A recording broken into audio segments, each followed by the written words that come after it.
Nick was a man of logic, a firm believer in science and reason. He never prayed, never visited temples, and dismissed miracles as mere coincidences. God doesn't exist, he often said.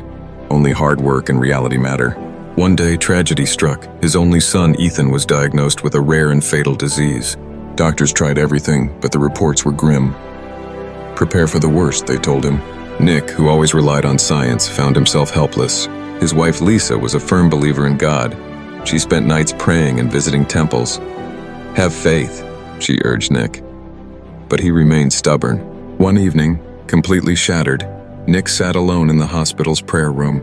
His heart was heavy, his eyes filled with tears.